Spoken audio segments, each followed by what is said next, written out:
Good evening. Tonight is Monday, August 24th. Board member Wallen Friedman is not with us this evening, but we do have a quorum, so I will call this meeting to order. Due to the current federal and state emergency declarations, the Minnesota directive for residents to stay home, and guidance about limiting person-to-person contact due to the COVID-19 pandemic, this work session of the Edina Public School District School Board is being conducted online in accordance with Minnesota Statutes 13D-021. Persons may monitor this meeting from a remote location by the district's YouTube channel. School board members are reminded to mute their microphone or phone when they are not speaking.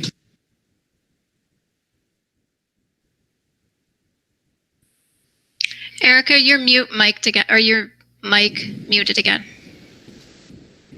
Can you hear me now? Can you hear us? Okay. Yes. Persons may monitor this meeting from a remote location by the district's YouTube channel. School board members are reminded to mute their microphone or speaking. School board members wishing to speak should unmute their microphone so I can see who is waiting to speak and then wait to be recognized by the chair. I will determine the order in which board members wishing to speak will be recognized. Before we begin, I wanted to address that this meeting was properly noticed as an emergency meeting of the school board under Minnesota Statutes Section 13D-04 Subdivision 3. Despite the fact that posted notice is not required for emergency meetings, the district posted and provided the notice that is required in that subdivision and provided as much advance notice of the meeting as possible. Under that statute, the determination of whether the board may call an emergency meeting rests with the board or the discretion of the board chair. As the board or board chair is given the discretion to determine whether the circumstances require immediate consideration of a topic by the public body. Both myself and our governance committee have made that determination. Also, we are limited at this meeting to discussing only those topics that are noticed and are related to the reasons for the emergency meeting that are listed on the agenda. I also want to let the public know that from a process perspective, our board normally has between 2 to 3 meetings a month to work on school board business.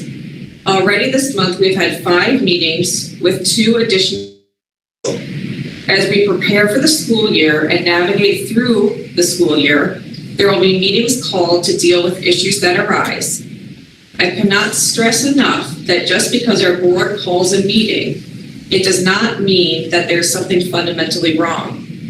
In fact, if we are not meeting, working through and troubleshooting issues in this new environment of schooling we find ourselves in, we would not be doing our jobs.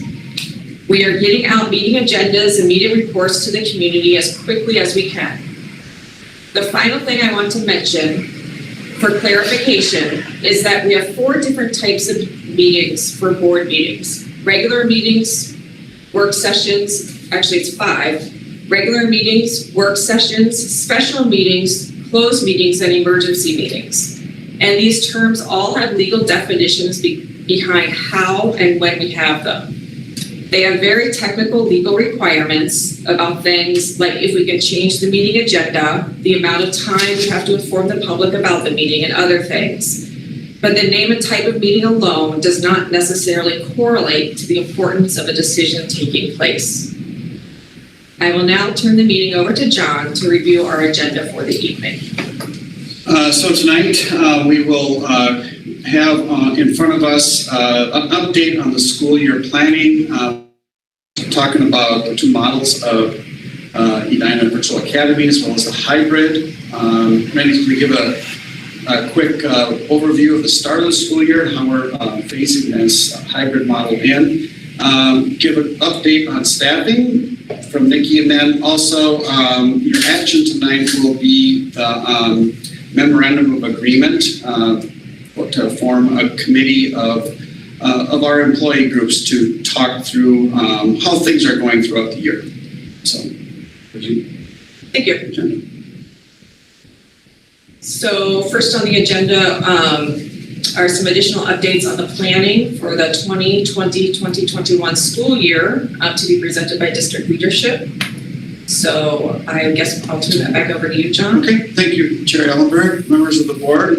But first of all, I just want to start out by saying that this very unique school year it requires a great deal of planning, thinking. A lot of us are saying we're exhausted just by thinking through things. We have been in the process of staffing. We continue to staff this year, working with individuals around their accommodations. I just want to applaud all the paras, custodians, admin assistants. I know I'm going to forget someone that have been very collaborative and focusing on what is best for kids, but also making sure that we are safe with our staff, with our kids, as well as the kids being safe in our schools. So that in a normal year, staffing is an art, and this has been a very fluid process and much more of an art form. We are closely continue to watch the staffing as we continue to put individuals serving kids. It might be in the future, as Chair Ellenberg indicated, might be a need to bring the board back together to talk about resources as we continue to get ready for this school year. We are still adding staff, paras at the kindergarten classes, and a para for every grade level, as we indicated earlier. I know that Ms. Tischer has been continually talking to staff around accommodations. So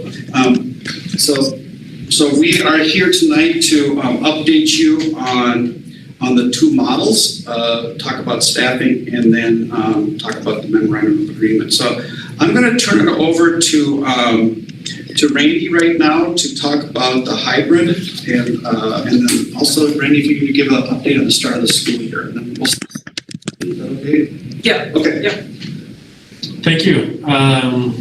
Good evening, Chair Ellenberg and Superintendent Schultz and community and board members. Just to give you a brief update, I've included a number of things in the report that John submitted to the board. Just kind of a little narrative of the start of the year, and then a little bit about the hybrid. So I'll try and hit some highlights of that. Can everybody hear me okay? If everyone can make sure that you guys can put your computers on mute, that would be great. So the start of the year, teachers are back as of today, and we have started. There's still a lot of problem solving to do, of course, because this is a very, very complex situation. We're still working on some staffing pieces. We're still working on scheduling pieces. We're still working on bus routes. We do have professional development opportunities planned for our staff, both this week and next week. We do our district staff development kickoff day on Wednesday, in which case our teachers will have an opportunity to complete 3 separate modules. They'll be online modules. We'll have a video that will kind of kick off the year and kick off a little bit of messaging from our superintendent and our board chair about our strategic plan and our direction, and just thanking everybody for the hard work that they've been doing to date. In terms of professional development, we are going to have a module that is about health and safety protocols in the schools, and that module will also address safe learning spaces, both in the building and in the classroom. Those modules will address how we're going to monitor the COVID-19 and potential exposures. They'll deal with hand washing, masking, social distancing, and some of those kinds of things, so that we make sure that all of our staff across the district understand those safety protocols, and then we'll just track that all of the staff have completed that training and have participated in that. And I think that will be helpful for staff to understand what we have in place for protocols and how those will be implemented in the schools. We also will do some training around technology and how we can leverage that technology. We will do training around racial equity and how we meet the needs of individual learners across the district, and also around social emotional learning. So that will be packed into that day on Wednesday. And then the following week, teachers will continue to be able to access a variety of different sessions. We have done some surveying with staff to see what the needs are and what some of the concerns are and what staff are looking for. And we'll have a variety that we are finalizing that will be available to staff as well. But we will have some tights and some looses around what professional development staff are expected to complete. So we have 2 weeks to continue to work on the problem solving and the launch for the beginning of the year. And then the beginning of the year starts with an orientation week. And so I'll just kind of run through the different levels quickly and kind of summarize each of those. So at the elementary level, that orientation week will include some conferencing time with the teachers so that the teachers get to meet the students and the students get to meet the teachers. The students and the family will come in. We'll have some separate times for hybrid students as compared to EVA students. So we might do some flip-flopping on the mornings and the afternoons. And again, the detail of that is in the report. When the families come in, there'll be an opportunity again to meet the teacher, to pick up materials, to get books, to get workbooks and other things that they might be using, to get technology, etc. And then we'll also have an opportunity during that week to do some base assessments around math and reading and look at where are students starting the year so that we have some of that data available for teachers that is fresh. We also have a lot of data on students long term, but we also want to get a new dipstick on where students are. Asking students to complete more of kind of a learner profile that gives teachers background information about who they are as learners at their current grade level and their current age. At the middle school level, we will be bringing in 6th graders twice during the week, and we'll be bringing 7th and 8th graders in once during the week. So part of the thinking around that is that we are having a little slower on-ramp to the hybrid so that we can make sure that our protocols are well in place, our students understand them, students are following them, and that we are slowly building capacity up to do that full hybrid starting in the 2nd and the 3rd week. So at the middle school level, half of 6th grade coming in the first day, the second half of 6th grade coming in the second day, and then we'll do the same thing with 7th grade, half of 7th grade coming in the first day, the other half of 7th grade the second day, and then bringing 8th graders in a little bit later in the week and bringing 6th graders in a second time. At the high school level, again, reduced capacity, so bringing in bringing in a quarter of the student population in the morning and a quarter in the afternoon, the third quarter the next day in the morning, and then the last quarter in the afternoon of that day. And then repeating that for the high school students, we'll get 2 days, but we would reduce the capacity in the building to only a fourth of the students at any one point in time. So that orientation week does a number of things. It gets, and I'm speaking about hybrid there specifically when we're talking about students coming in. We are meeting with our virtual academy teachers at the elementary to talk about how that orientation looks and what that what steps we will need to have and communicate for parents if they signed up for that elementary Edina Virtual Academy. So part of our thinking is that we want to make sure our protocols are in place, that kids understand them, and that we are slowly ramping up to a more full hybrid approach the following week and the week after that. So then in week 2, at the elementary level, middle school and high school level, kind of K-12, we have our alphabetical breakdown of AK and L through Z.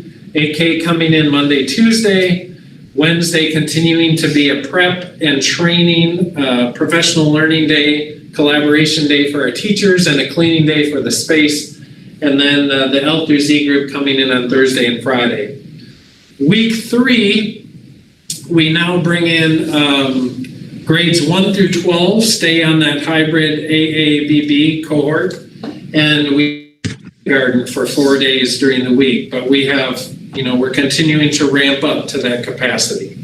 So week 3, we'll start with kindergarten at 4 days.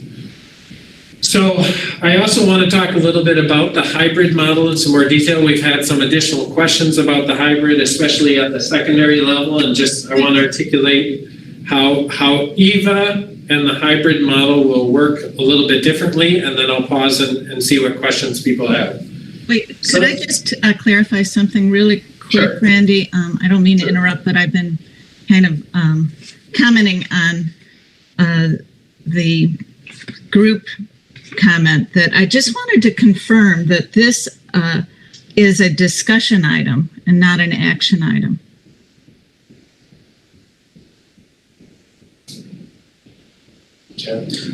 Yes, it is a discussion item. You will be taking action on a memorandum of agreement later on. Right. So that in my background sheet, it is listed as a action item with a recommendation for the board to approve the memorandum of understanding that Randy is going through. I just want to make sure that that's not what the board. I think the board will listen and is very interested in all of this, but I want to make sure that on page 2 of the background of the packet that we all received, it appears that this is an action item with a recommendation that the board approve the memorandum of understanding that Randy is going through right now. I just want to make sure that that's the way that it was presented at the beginning of the meeting, and I just want to make sure that that's what's going to be expected of us.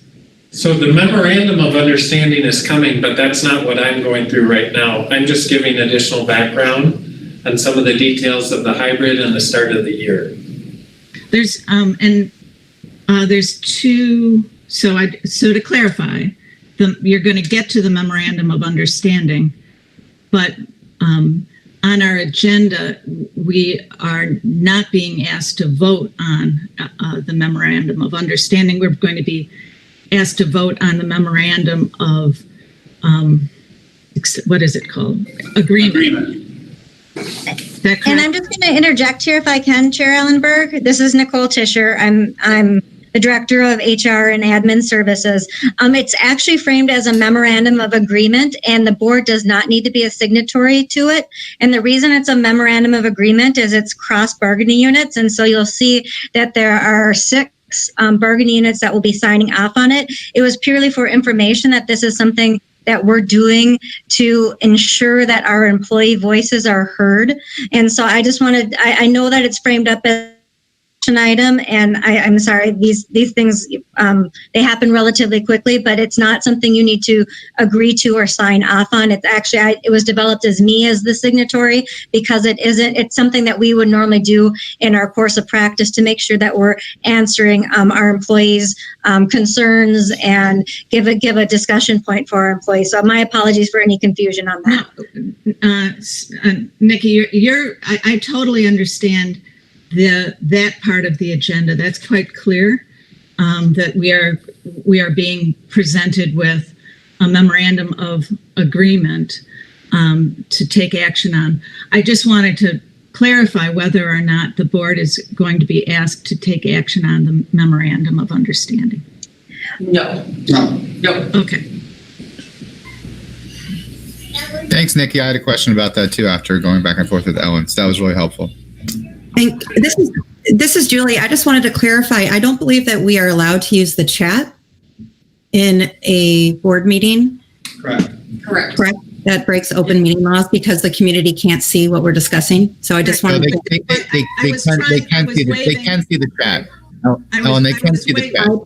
I can't see it, and I appreciate you mentioning that. I was waving at the beginning of the meeting with the agenda when we didn't vote on our agenda this time, and so I didn't have an opportunity really to interject that clarification, and so I actually, I agree this conversation as soon as possible. There's absolutely nothing. I completely understand. I just know that that was discussed when we first moved to this online format, that was not, that we couldn't use it. So I get why you used it, but. Sorry, Ellen, I didn't see that. So is everyone clear that there's not a memorandum of understanding, but there is the agreement at the end? Does that make sense? And so we're going to be voting on the agreement? Yes. Okay. And just one action item? Yes. Right now we're just in discussion of different aspects of the model. Okay. You want to take off real time? Yeah.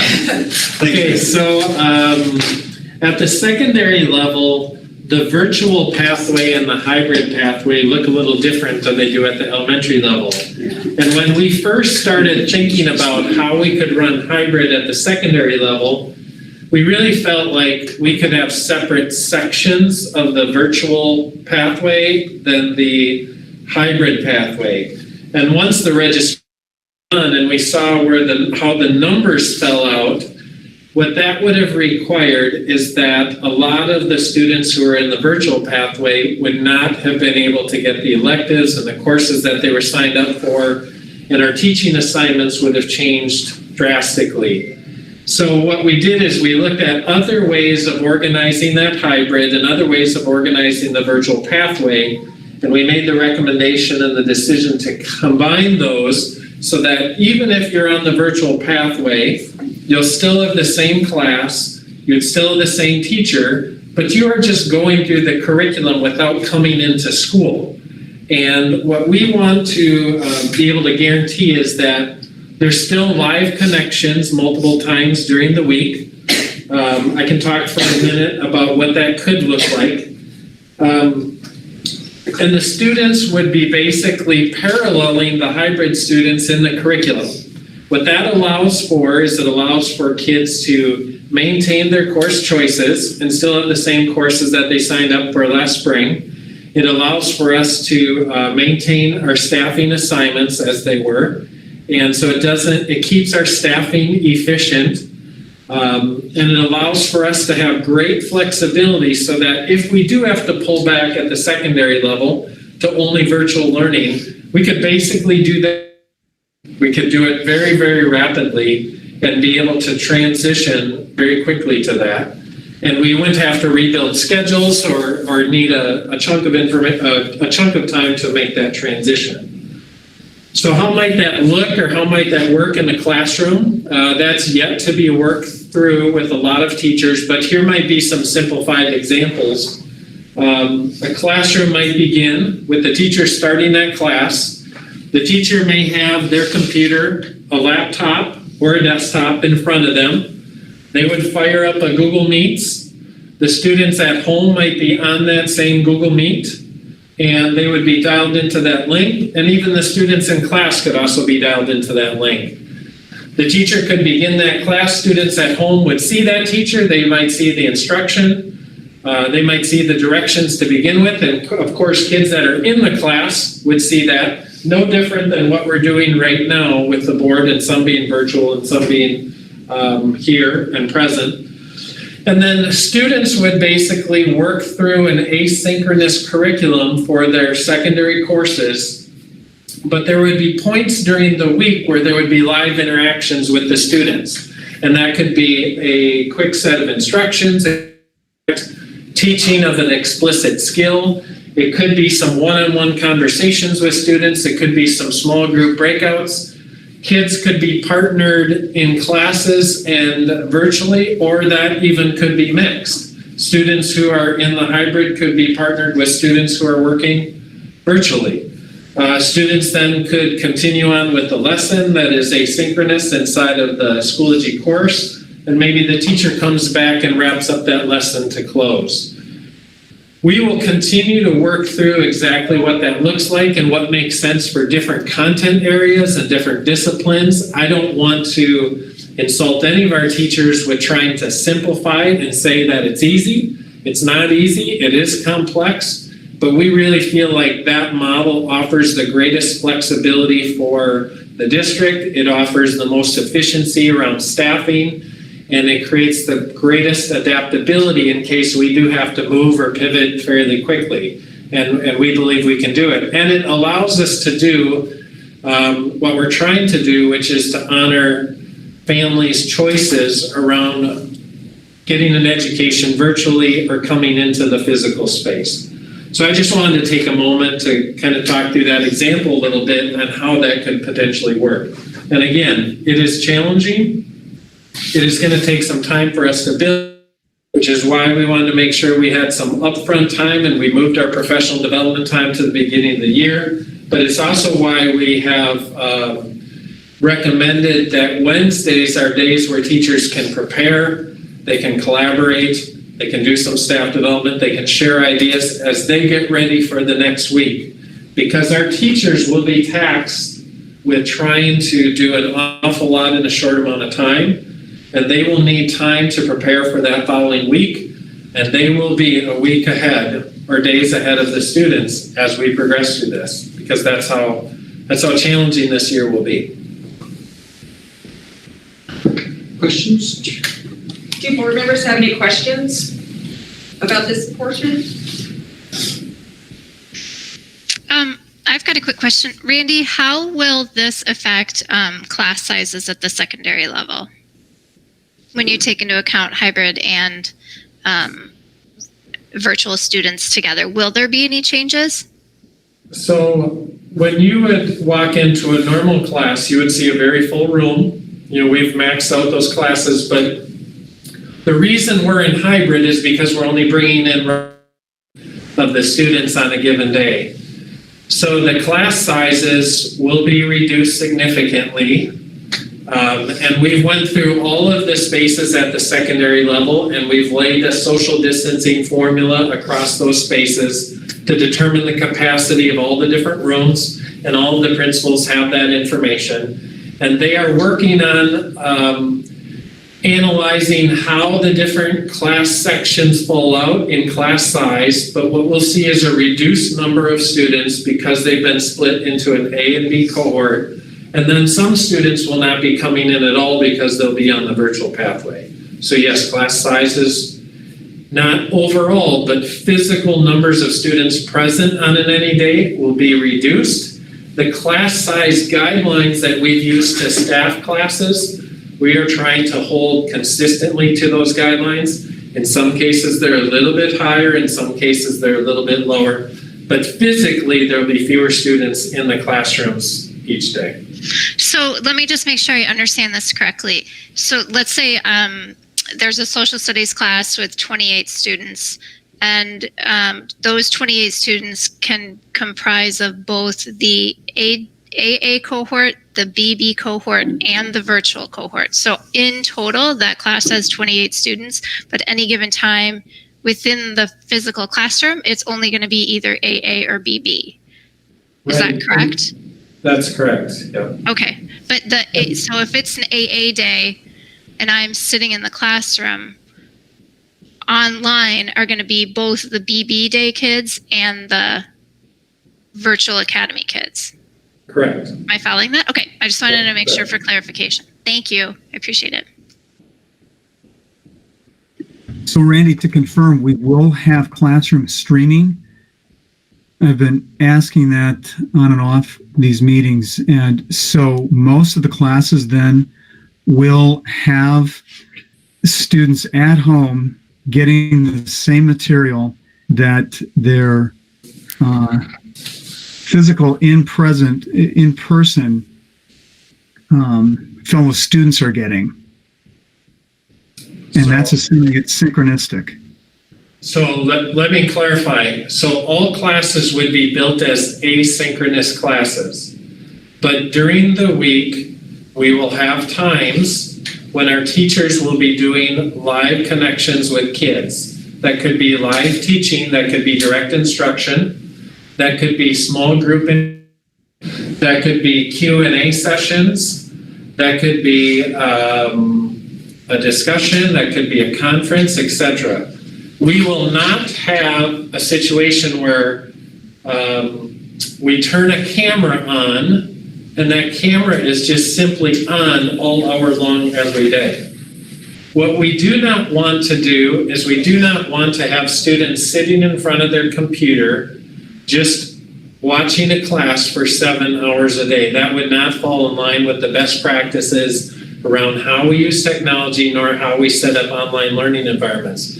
We have looked at a lot of resources about quality online learning environments, and they have a blend of both asynchronous and synchronous, and we want to guarantee that there are live interactions with the teacher multiple times during the week, but we will leave it to our teachers to design exactly what those look like. We just want to make sure that they're happening multiple times during the week. Does that make sense? I'm getting a better understanding. my motivation for asking is to get a sense of what the students and what the parents should expect of the actual classroom experience, the hour and a half time that's scheduled for the class, whether it's live. So it's from the student's perspective, but it's also from the teacher's perspective.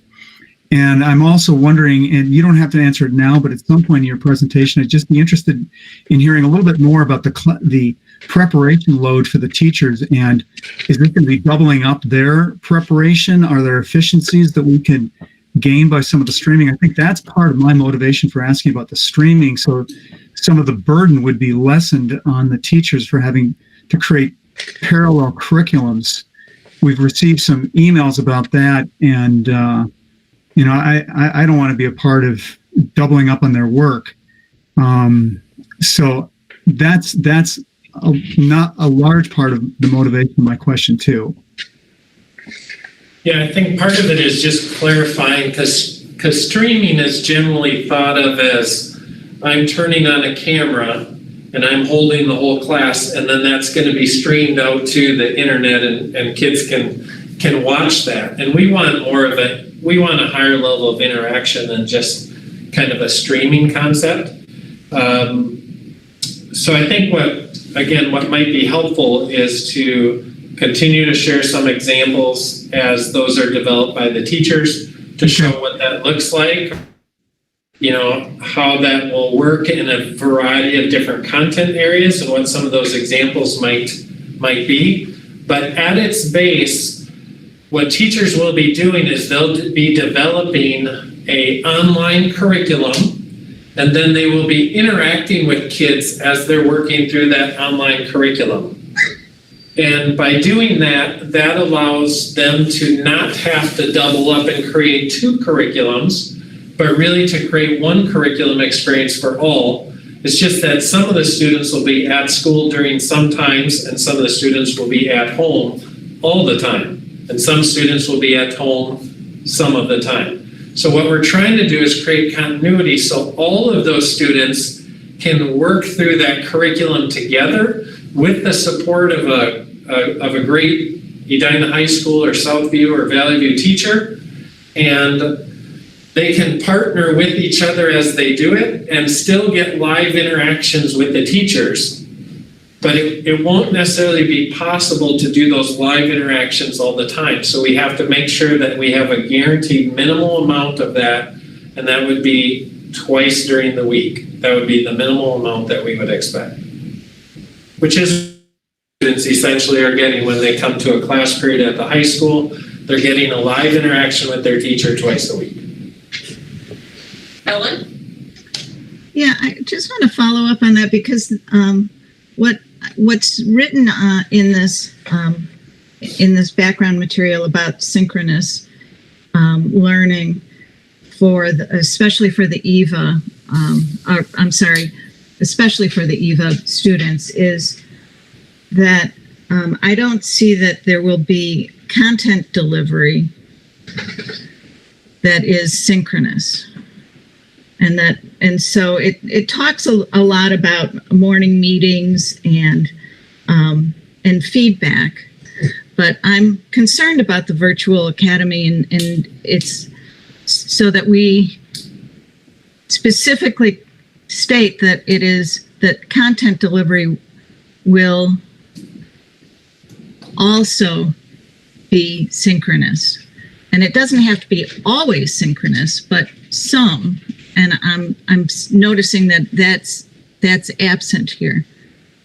Yeah, there will be times where direct instruction makes sense to be synchronous, and there'll be other times where it doesn't necessarily be synchronous. And that's what we want our teachers to lay out.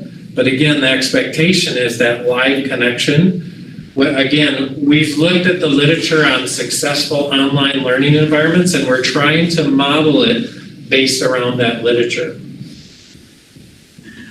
Randy, a question I have is, are you going to, and I don't want to jump the gun, but are you going to set up an example of, say, an algebra class or a US Gov class of the three strands of students, and how they carry through, say, a week's lesson, when they're asynchronous, when they're not. I think fleshing, and maybe you've got this all planned. I would really benefit from hearing a fleshed out set of specific examples. So we want to add some of this information to that academic tab. We'll begin to release some of that this week. And we could add some examples to that tab so that parents can see more clearly how that would work for their child and what that might look like if they're in either the EVA pathway or the hybrid pathway. So you don't have it worked out right now? Is that part of what you're saying?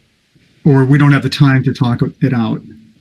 Well, no, I mean, we have some, I included some examples inside of what that could look like, but I don't want to simplify this too much because our teachers just came back today.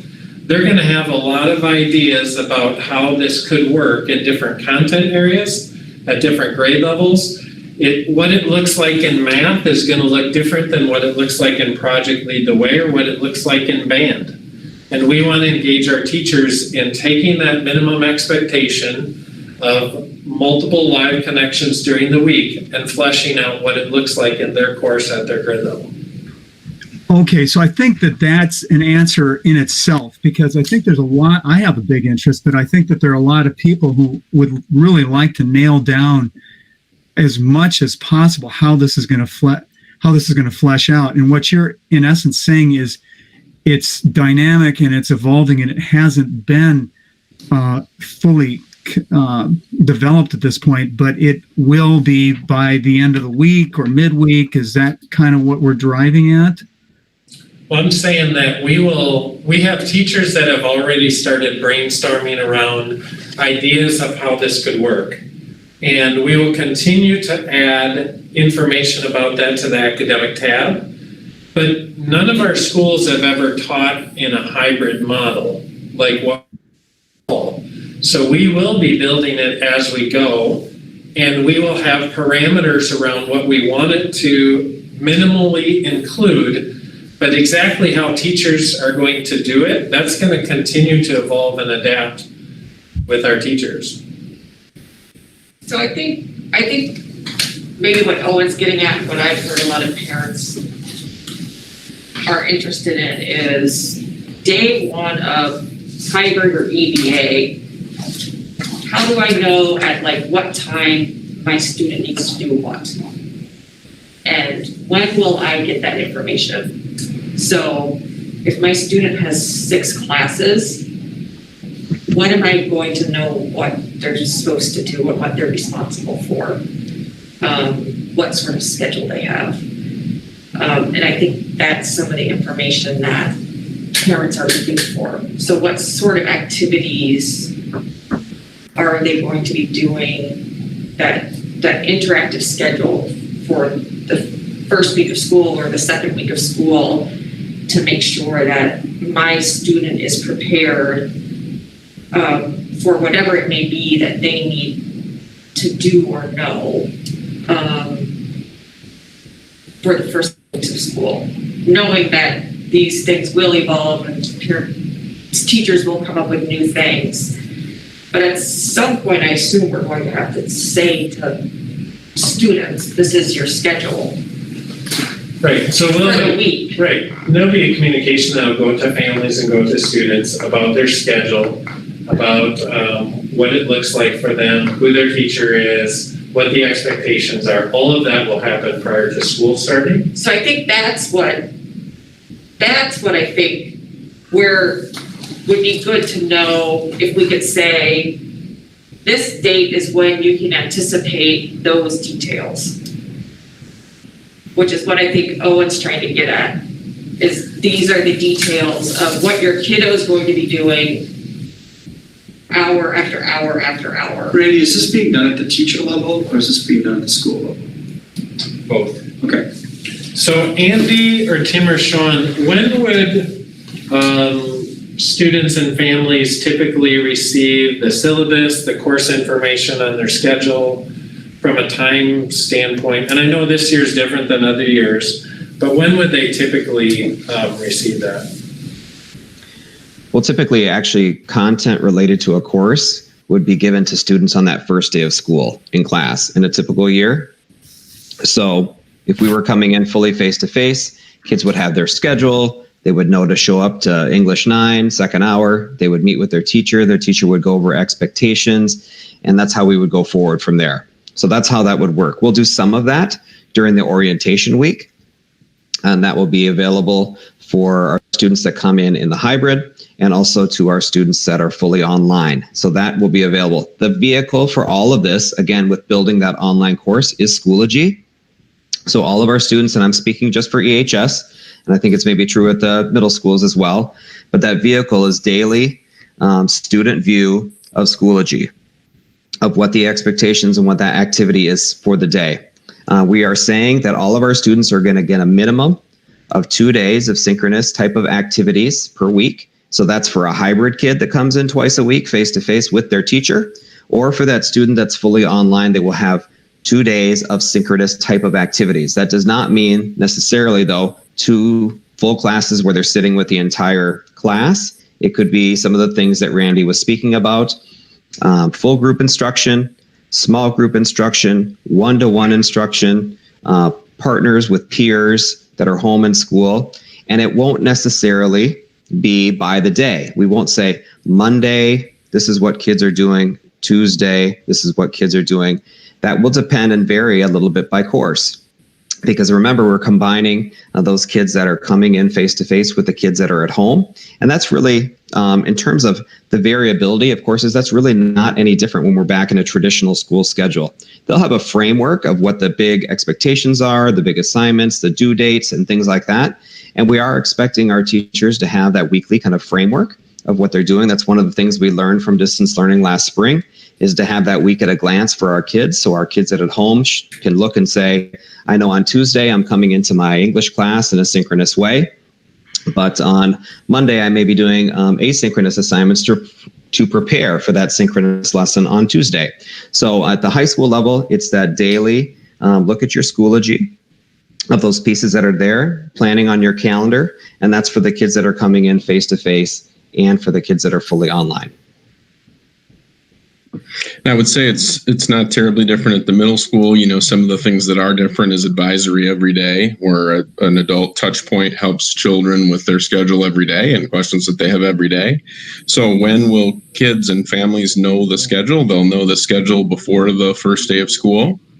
And during orientation week, we'll use that time to help make sure families and students understand everything about their schedule, like here.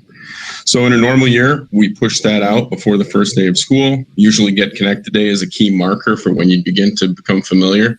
Ours in particular is tomorrow. And so tomorrow would be the day that schedules would become more visible for Southview, and Valley View is usually very close to us. And I believe that's the case again this year. So before the first day of school, probably some information this week, some information next week.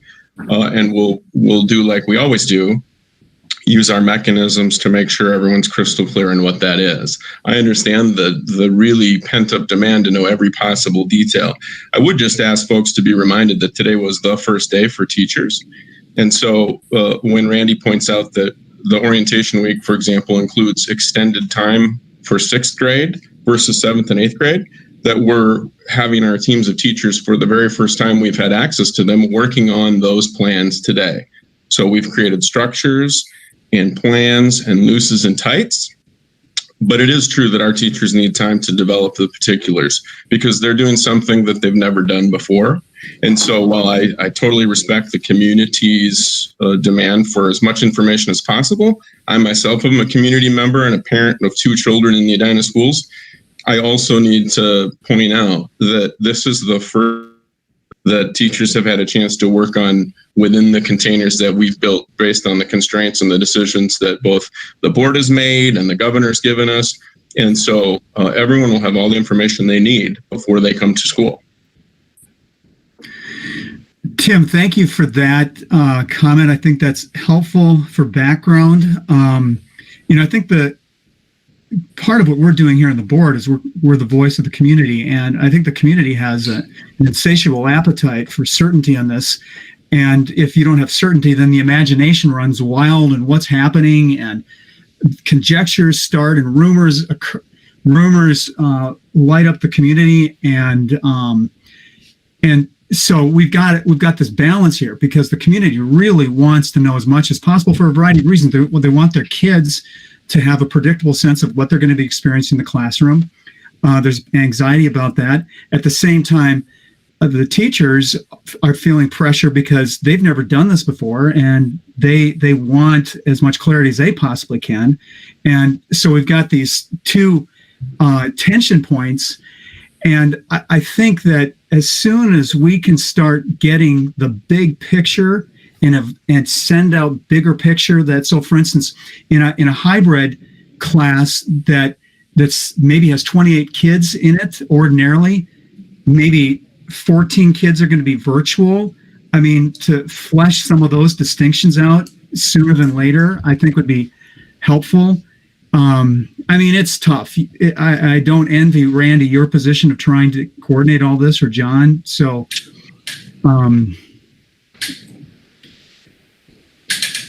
yeah, if I could weigh in, Owen, I just want you to know that we have that information by even down to the section. So I could look here in front of me at an English 10 section that has a total of 28 kids. That was the typical maybe class size. So 28 kids. Split in the alpha, the A through K, there's 10 students that are hybrid, and there's 5 that are virtual on the A through K. On the second half of the alphabet, there's 10 that are hybrid, and there's 3 that are virtual. So we have that broken down by section. We've been looking at that for the 50% model and looking at class size by capacity and trying to make sure we kept those numbers low. We're moving kids where we need to. We feel like it's out of balance and so on. But on a typical day, I mean, I think that framework is set up. It is set up, meaning that that group of 10 will be coming to that teacher's classroom for instruction face-to-face, and those 5 students will be at home. Now, those 5 students may participate live with that class in one way or another. There might be some way, because they're just going to integrate those kids into a discussion. Maybe the teacher introduces for all, and then you have those kids working together, home and school. The teacher may decide to teach some things to the 10 students face-to-face first, and then set them to work, and then have a meeting with the 5 students separately. That might be another option for them, or including the 3 that are in the other alpha group again, that are home. So, but I think to say what it will look like exactly every day, I think takes the art out of teaching. But we are guaranteeing that our students will get the standards, they will get the curriculum, they will be prepared in math, science, English, social studies, music, and so on. They will have those opportunities, whether they're at home or in school. But Tim is right. This is a totally new paradigm for teachers to think about how they do both of these things together. It's not a different prep, it's the same course. But you have the challenge for our teachers is to find a simple way for them to be able to do some synchronous activities with their kids that are fully at home. That's the biggest challenge in this. It solves, keeping the sections together solves most of our other problems in terms of curriculum, student choice, class size, teacher preps, all these things. But there is still that challenge for our teachers to think about, how do I deliver synchronous activities to my kids that are fully at home? So we've heard some ideas here from Randy. We've shared some ideas. Our teachers are talking about ideas. They're just starting to brainstorm. They will come up with far better ideas than we have already expressed. And when we learn more about what that is, then we'll be sharing that, I think, across the secondary level.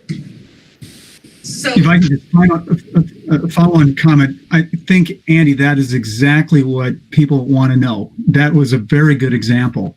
And I think nobody's expecting that the teachers would absolutely be held to that and under all circumstances. But if that's a realistic day, good. I think that's a very good constructive, that's a good framework of thought. So thank you. Julie, and then Matt, I see your hand wave as well. So. Thanks, Erica. I have two questions. The first is just a clarification from what I'm hearing from this discussion with Owen. You made some really good points about looking at that framework. So really it's 2 things. One is the schedule for the student, what it looks like physically and I know there's a lot of details and work going through with, especially in the secondary, changing classes and almost tighter than we've probably ever been before with scheduling.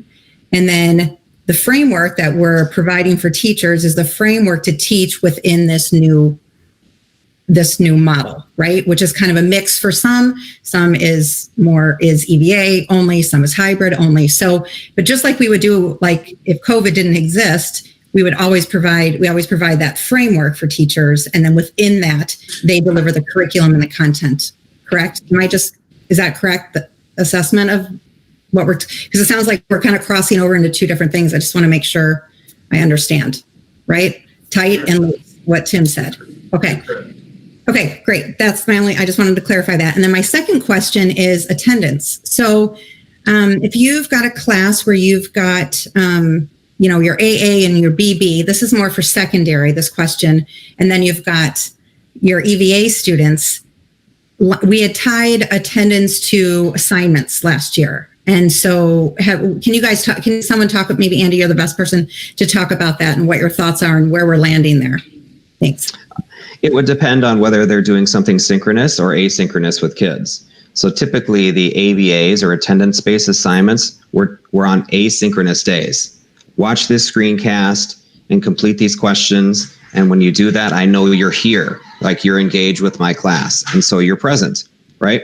On a synchronous day, clearly when those kids are face-to-face on the hybrid, they're in attendance. If they're in the seat, if they're there, they're there. If you're doing something live or synchronous with your kids at home, them showing up to a meeting like this is present. Them participating with an activity is present in class. So it really will be a combination of, but we will still stay with that ABA model because it was really very effective for us, I think, last spring in distance learning to have it tied to content of the course and keeping kids in sequence and keeping up with the class. So it'll be a combination of, but it will depend on synchronous versus asynchronous activities.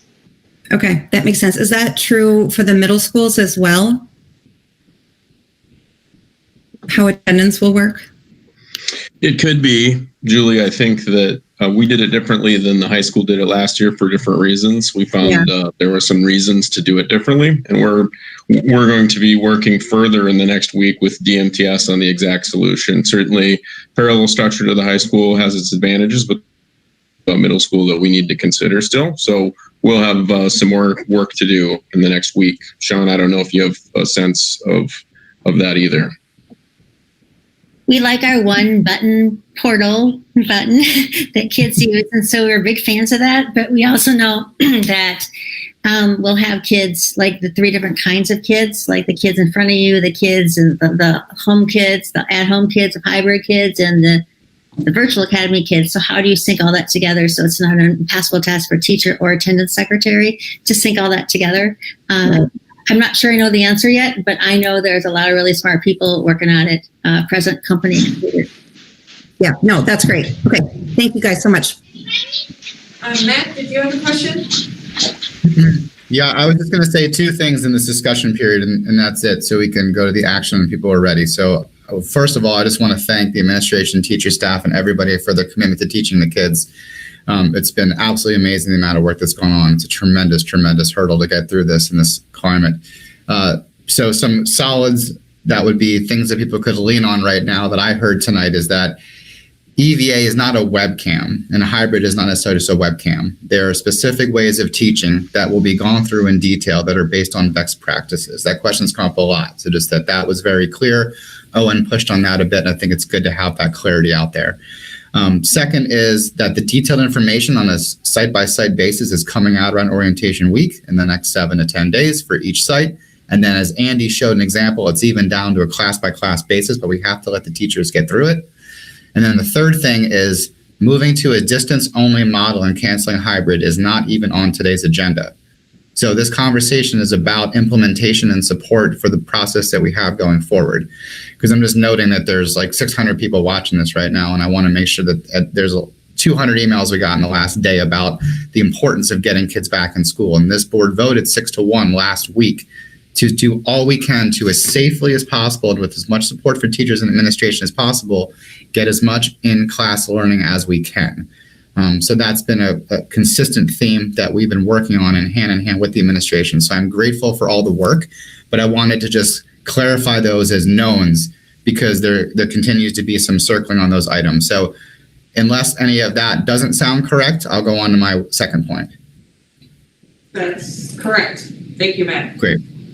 Thank you all. So the second point is one thing that I know is happening, and it's with everyone's best interest, is that we have to staff the main, what's considered core curriculum. And that has to be done in many cases with teachers that may not have taught that area or taught that discipline in 2019 or 2018. And so one, thank you to everybody that's being flexible to try to get this done so we can get the kids back in school as much as possible. And two, I do recognize areas like young scholars and areas like the ECFE and learning areas there have been impacted. So I know the administration is paying attention to that. And from a financial perspective, being treasurer, we're looking at how many accommodations have to get paid, how much federal backing we have to be able to do that on one-offs in 2020.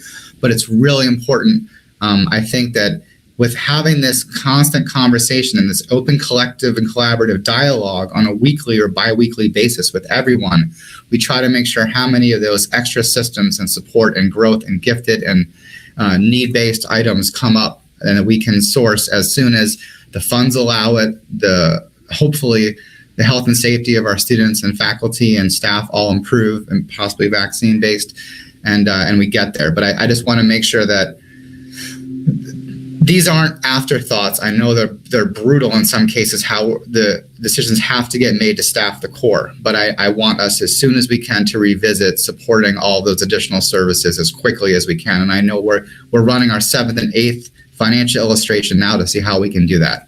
But I'm really grateful to the work that's going on within the school district, all the parent and community engagement. I just wanted to make sure we level set on what are knowns for tonight. And then also wanted to bring up the extracurricular or important growth and learning opportunities that are getting impacted by this virus and by our financial constraints. Thank you. Thank you.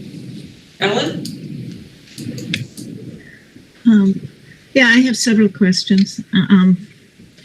My first, I'll go in the order and not respond to Matt first, but I just want to clarify one thing. And it was said at the last meeting, and I'm guessing that it is still true, but we are going to be progressing our students throughout the course as each week and not teaching the same thing to the AA students as to the BB students.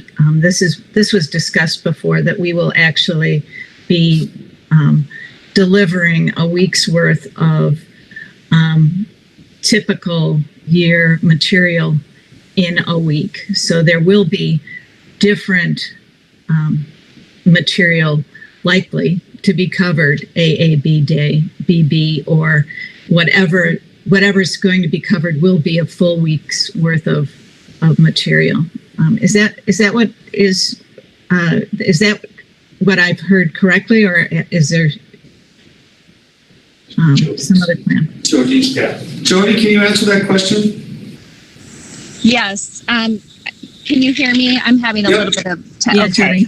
Yeah. Perfect. Thank you, Ellen. I'm sorry for my tech problems tonight, but yes, Ellen, we are working on, I want to be really clear that it'll be 4 days of curriculum because of the Wednesday asynchronous learning. The asynchronous learning will be connected to curriculum. So it will be tied and connected to content, but we'll be focused on a tight pacing and standards guide that works students through the school year as close to possible as we could if they were here with us in a normal situation. Okay, and that's true across both primary and secondary, right? So, but yes. So we may be. So, is the plan that the district is going to be delivering less than a full year? I'm just a little wondering about that. That's. No, I don't want to give the message that it's less than a full year. We are looking at our standards and our pacing guides to ensure that it is a full year, but we'll be being really articulate or very careful to move students through the standards and looking at priority standards and the sequence of those standards. So we are working very hard to maintain that full year of instruction. Right. That would be my expectation anyway. So I'm hoping that we would be able to meet that. That was one of my questions. The other question has to do with when you're delivering that type of curriculum, and I think we're looking at maybe in many classes it would be 20% are on EVA, and then the rest would be split between AABB. So at any time, maybe 60% of the class will be offline, would not be attending. And I'm just concerned about that amount of asynchronous delivery of material. And I'm just tossing that out. I clearly don't see how the way that this is going to be managed by teachers. So and so more clarification. That's the bottom line from Owen. That's the bottom line from me too. I don't really understand how the hybrid's going to work, and or how the EVA students are going to be getting the type of attention. And so the memorandum of understanding speaks to 30% time with synchronous, and I'm just hoping that that is per class. So that they have that. It's not that they won't be seeing their core teachers and getting that type of attention from their core teachers. So that's my other point. But I think we've all talked about it. And then I'd like to ask about class sizes. And I want to make sure that for elementary school, I have an understanding of how we are implementing our class size guidelines under this system. So if somebody could explain that to me. Sure. I think we are still using the class guidelines as we're building out the hybrid sections at elementary. And again, what I was describing earlier around EVA, hybrid, staying synced together, I was describing that for secondary. It looks different for elementary. In elementary, there will be separate EVA sections and a separate EVA teacher.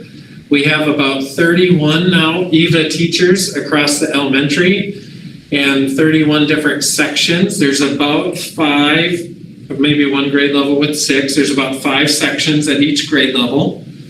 And what we are doing is we're using the guidelines to staff each of those EVA sections and each of those classroom hybrid sections. We're trying to stay really close to those guidelines. In some cases, they're a little bit higher. In some cases, they're a little bit lower. In the EVA sections, we're still working with it, but in some cases, they're a little bit higher. We do have some sections that are a little bit lower, but in general, classroom guidelines to staff those sections across elementary. Okay, so if the guideline is 21, for example, then we would be, for kindergarten, there would be around 10 to 12 kiddos in a classroom. Is that what I'm hearing? No, what I was saying is that, no, you're talking now specifically about how many kids show up in the hybrid. I would have to look at the numbers by each grade level at each school to give you that. But I'm just saying, in terms of your question about classroom guidelines and staffing that, we're holding to those classroom guidelines as our parameter to staff it. When we are over a guideline, then we use additional para time to help support that classroom. That's in our in our policy to do that. But overall, we're trying to use those guidelines to do the staffing. Right. So I'm just trying to, when you say we're going by the guidelines, how does that work with the hybrid model in elementary? I'm not sure if I understand your question specifically. So, for example, if the guideline says that we are aiming for this range, and there's a maximum range of, let's say, 24 students, then so you are looking at that classroom and saying we have 24 students, and AA day would be 12 students, for example, if that's how the alphabet works. But right. Is that my understanding? So that's what we should expect. The district is opening class sizes to that amount of students. I just want to make sure I understand that. I was listening last week, and I heard one of our elementary principals saying she consolidated two classes, 3 classes down to 2, and I'm just trying to figure out what the limitations are that what are the guidelines being held to? So we have classroom guidelines and policy that we use for staffing. And then we have space guidelines that include the social distancing formula applied to our physical space to know how many students can we safely instruct in a given. So we're using that as well. And then what we've done is we've looked at the number of students who've registered for EVA, and then they come out of those sections. So in some cases, we've been able to collapse the number of hybrid sections because we've peeled off some students who are only going to be in EVA and they're not going to be coming to school. So remember, at the kindergarten level, those students are all eventually, by week 3, all of those students will be coming in 4 days a week. So that's going to look different in kindergarten than at the other grade levels. At the other grade levels, on a typical day, we would have about half of the students because of the 2 cohorts, but we'll also have some students who will be there 4 days a week based on additional services and need. Those might include students who are receiving multilingual services or students who are receiving special ed services. So I don't want to say it's half. It would be a little more than half, but we're still building the schedules for all of those learners. So it's different in 1st through 5th grade than it will be in kindergarten. Okay, great. Thanks, Randy. So what I'm hearing from you is that we haven't changed. We're not making our classes any bigger. That's what I'm hearing from you, that our class size guidelines that were approved by the board previously are being maintained. Yes, that's what I'm saying. Now, my exception to that is as we look at EVA, those classes might be a little bit bigger, and we're still kind of trying to finalize that, but they're really close to the guidelines. And we're using those as our parameter to do the staffing. Okay, great. Thank you for clarifying that. Mm-hmm. And then the other question that I had, Matt was bringing up, and I hadn't heard it discussed here. I had mentioned about licensure, and I just wanted to make sure that maybe someone speaks to that in our licensure in our core classes. Have we changed our standards with this, or are we still having math teachers teaching math, for example? Yes. No, we have not changed our standards for that. We are aligning qualified teachers to qualified content, or to content that they're qualified to teach, and we're still leveraging that. So when we talk about looking at staffing efficiencies, we might be looking for areas where, because of how the numbers have fallen out, we a section. When we're looking at teachers maybe teaching a different assignment, we're looking at what their licensure is. Now, the state has given more flexibility to districts to navigate some of that, but we're trying to make sure that we have highly competent qualified teachers teaching our students in our content areas and our grade level. Great, thank you for clarifying that too. And then the last thing, there was some discussion, and maybe this is the wrong time. Maybe we're going to get to the finances of this later. Are we going to be talking about other aspects that were brought up in the background that don't have to do with teaching and learning? Are we going to have time to discuss that at this meeting? The finances are still in process. We're still getting information from the state, so we'll have to do that sometime in the future.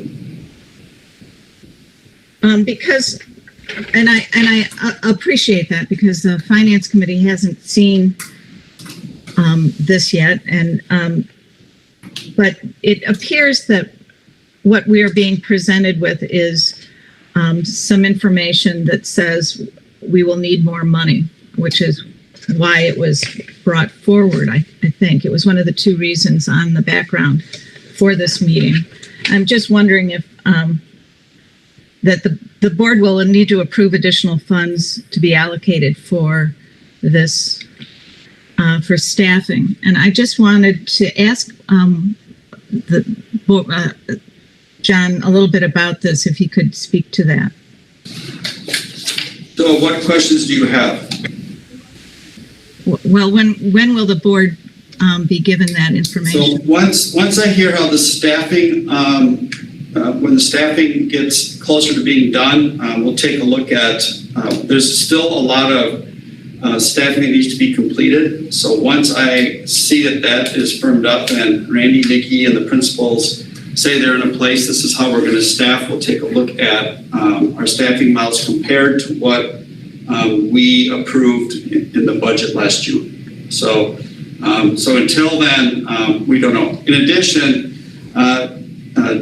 John is working on the information from the state as the federal dollars from the CARES Act flows through the state.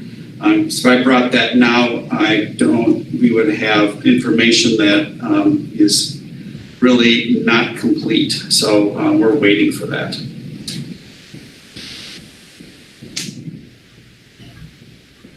On a timeline basis, we're going to have a Finance and Facilities Committee meeting the second or third week of September. As soon as the CARES Act numbers are finalized, the staffing numbers are finalized, the EV and hybrid numbers are finalized, then that will come to the board in October. That's right. Julie? Yeah, I just have one a quick question. We had talked about this last Thursday, and I think this is a question for you, Deb, but I just wanted to confirm that Talent Development Services is both going to be service to children, to our students in both the EVA model and the hybrid model, and all through an EVA model, correct? Correct. Okay. And then the teachers that are teaching that, then a teacher in a class would then, those students would be taught math in another way. So then they'd be teaching a lower number of students math, for example, correct? So all of the advanced academic service will be virtual. Okay. Right. That allows the students who have selected the virtual academy model or the hybrid model to receive services. Okay. So. Okay, great. Just wanted to clarify that. Thanks. Okay, and I just have one other question about class size. So, and now I'm thinking, so I was focused on elementary. The second question is now for secondary. So if we're allowing, for example, 30 students in a class or 28 students in a class, and now the teacher is also teaching the EVA students, how many students will that teacher, how are we working on class? Are we combining those two? Are we combining EVA students and in-class students for a maximum for class size? Ellen, I can weigh in at the high school. When we made the decision to keep our sections intact, and that's with EVA students and hybrid students, it had zero impact on class size. They remained the same because we kept those sections intact. So a class of 28 is still a class of 28. A class of 30 is still a class of 30. It's just a mix. And I think I gave that example before. A class of 28 that had 20 students that were hybrid and 8 students that are EVA. So that would be one particular section. I'm looking at another section that is a class of 28 where only 2 students are EVA. Okay, so this is the variability that could potentially happen and maybe how that teacher might approach that section where only one of their students in the A through K model would be an online student. So, but this is the balancing that's also happening with our Jenny Johnson and our clerical staff to try to have balancing as much as possible in those sections. But I can just tell you that it has no impact on class size whatsoever. That does not make it easier for the teacher, like I said, easier for the teacher to manage the synchronous opportunities for the at-home students. That's while they're doing face-to-face with the kids that are showing up to class. So that's the complexity, but no impact on class size. Thank you very much. That clarifies it.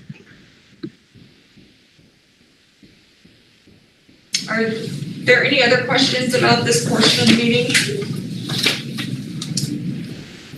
For clarification, Erica, this is basically about the delivery models. Yes. Okay, so we'll get to the staffing later on in our meeting. Yes. Yeah. Okay. Okay, I know we spent a little bit of time on virtual. And Jody, do you want to add anything more to the discussion that you're working on with teachers right now other than what's been already discussed? I would just like to add that our personalized and learning tech coaches offered some amazing professional development this summer, and a lot of our teachers took advantage of that. And so we will be sharing that resource with our EVA elementary teachers as well as our remote secondary teachers. Many of them have taken that course, and using that course as a goal of enhancing the distance learning and improving upon the distance learning from the spring. So that PD is being worked on, and we're in the process of developing continual support plans for those teachers throughout the year. I will be meeting along with Sean Beaverson and Mike Walker with those teams of teachers and working through ways that we can support them and team together to make sure we're providing a rigorous and connected experience. So I think that's the only piece I would add, but I'm open to answer more questions as well. Thanks, Jody. Is Steve Buechner still on the call? Steve is still on the call. I had a quick question for Steve. There he is. What do you mean? I'm not a technical person, Steve, so I apologize, but with all the, I guess, students going in and out from virtual and going into classrooms, do we have enough, would it be broadband technology to do all of this? Are we at risk of day one it all crashing? I just want to make sure we actually have the system capability to uphold what we're trying to do from a hybrid and EBA technology perspective. And So, good evening, Chair Hall. Sorry, No, those are the things that. No, it's good. Good question. No, those are good questions. So what we have been doing is we've been working with our vendors who provide the learning management systems, Schoology and Seesaw, so that we don't have a repeat that we had last spring at the kickoff of distance learning. We think we're in a good place with that. We also have learned quite a bit from last spring on how to make sure we're set up so that is efficient and effective for our families, and so they can get into the systems quickly and easily. And then in regards to bandwidth, we believe we have sufficient bandwidth, but we've worked with our internet service provider, the people that provide our internet, and if we need to, we can expand that within minutes. And so, and we're at 2 gigs right now, and we can go to 10 gigs. So we can exponentially increase that if we need to. We do not anticipate we will need to, but if we need to, we can. We also have put in additional wireless access points in all of our classrooms so that our teachers have a good, solid connection. And then I think Dr. Schultz and John talked about some of the budgeting and the federal dollars for the CARES Act. We're working with them to identify any additional technology needs, and we'll be purchasing those when those funds become available. Understanding, unfortunately, that we are one small school district of many school districts that have the same types of needs, and so there's a large shortage of devices like document cameras, streaming cameras, and Chromebooks. But we're working with our vendors to procure those quickly as possible if we need them. And do we anticipate having any shortage of things like hotspots for families that need wireless connectivity, or comfortable that we will have the devices that we need for our families? We believe that we'll be able to address all the needs for internet access for our families. And in addition to hotspots, this year we've worked with Comcast to provide what they call their Internet Essentials, which is actually a much better internet connection. So it's a whole house solution, which is 25 megs. It's a better connection than the hotspots, and we are encouraging families to migrate to that as much as possible. There is a small cost for that. It's $10 a month. We think that most families will be able to afford that, but if they can't, we still have hotspots, and we have additional hotspots as well. So a combination of more hotspots and Comcast Internet Essentials have been brought on this year to address family connections. And then I'll just add for devices, we are a 1-to-1 this fall, and so we have identified enough devices for all of our students K through 12. We're working with our families in the lower grades, the kindergarten, first and second grade. And if they already have a device they're familiar with, because that's generally the parents that are using the technology, not the students, that they can continue to use that, or we will provide them with a device from the district. So we have enough devices, we have enough internet, we have enough family internet, and then we're working on additional resources for our teachers to make sure that what Randy articulated around synchronous learning, that we can build that out and make sure we're appropriate, that we have the technology to facilitate that for our teachers and students. Okay, great. Thank you, Steve. Question, Carol. Okay. Well, I'm sorry, Jay. Yeah, can I just do a quick follow-up to that, Steve? What's the plan for kind of tech support for those first few weeks of schools, both for our students and families as well as the teachers? Do we have some good tech support ready for this?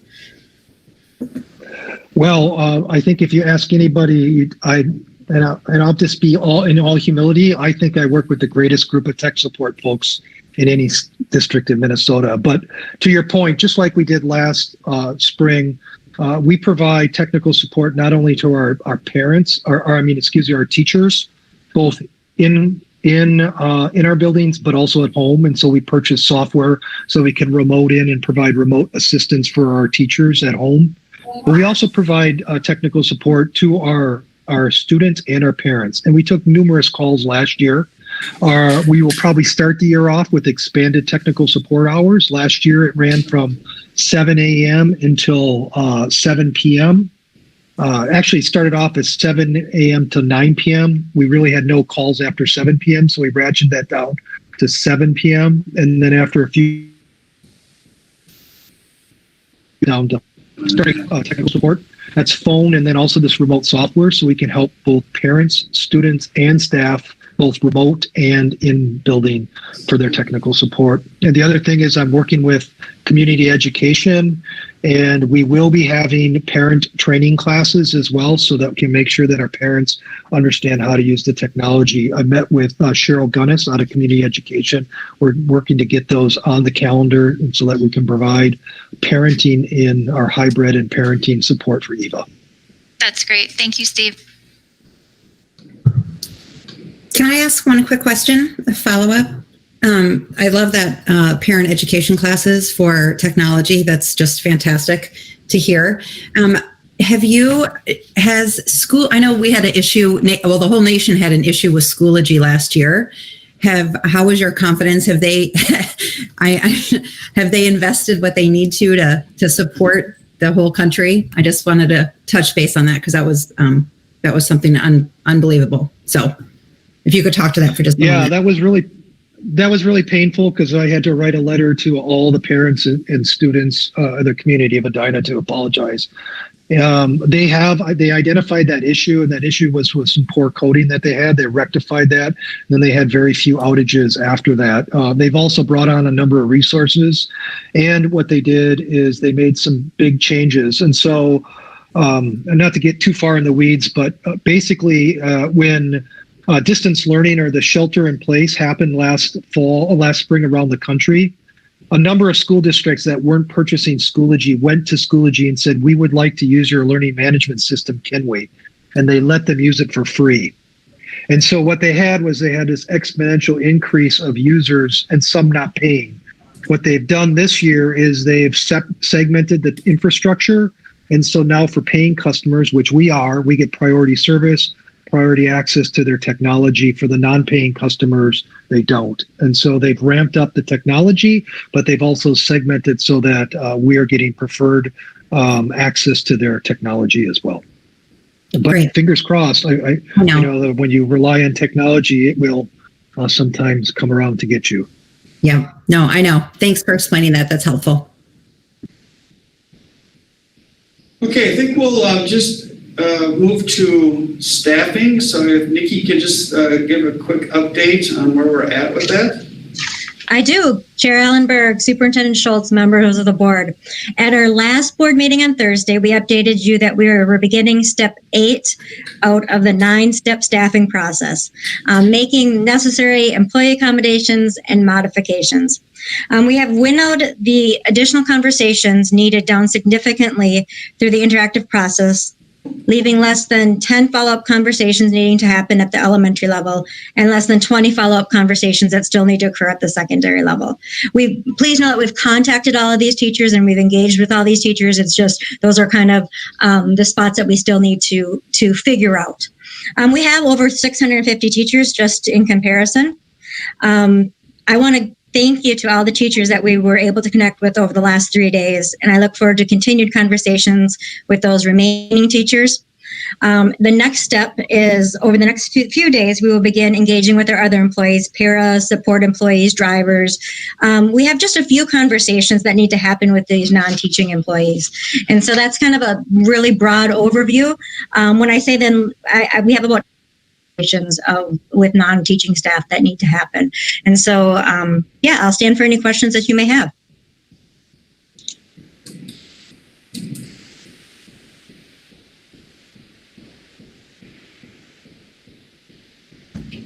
Nikki, could you talk through some scenarios as to how the district may handle these? I think you said 30 students, 10 elementary and 20 secondary. And is it this 30 that is inspiring the request for more staff? Could you just walk through how you might handle that? So we continue to have conversations with these employees. And so these employees may fit the criteria of wanting to go out on a leave. These are employees who we may be able to find other positions in the district for. And so it really depends on the circumstances and the position that they are in. And so I give that 30 as an approximation of the number of conversations that we still have to bring to fruition. There's still other things that we need to, purchase and make sure we have the right plexiglass that an employee has requested as part of an accommodation and things like that. But these what I like to deem as the more in-depth conversations that still need to happen.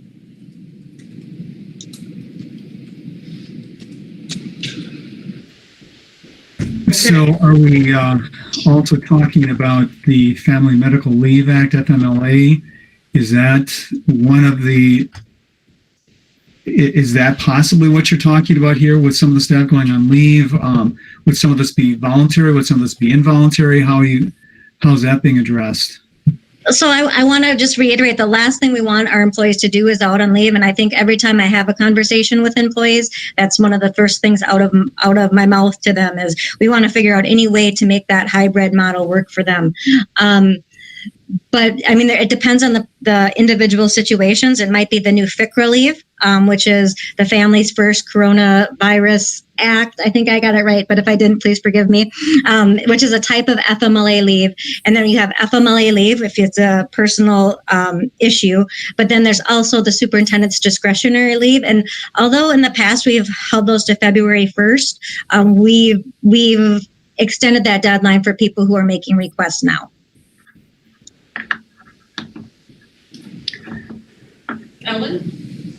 Yeah, hi, Nikki. I have a question for for secondary. For the teachers in secondary that are uncomfortable in teaching in a hybrid model, I didn't hear that there were just going to be offered classes only offered in the EVA, and I was wondering if you could just speak to that. Are we going to have some EVA only classes in the secondary? No. And I deferred. Yeah, Director Jones, do you mean do we have distance only teachers or EVA only teachers? I just want to make sure I understand your question. Exactly. Are we offering some EVA only courses? EVA only courses, not EVA only teachers. Yes, and yes. I want to know both those. So no, we aren't offering EVA only sections. They're mixed at the middle school, and the only teachers who are teaching distance are teachers who've been offered through the human resources process accommodations for that because they qualify according to our protocol. So it's based on need according to our protocol as defined by human resources.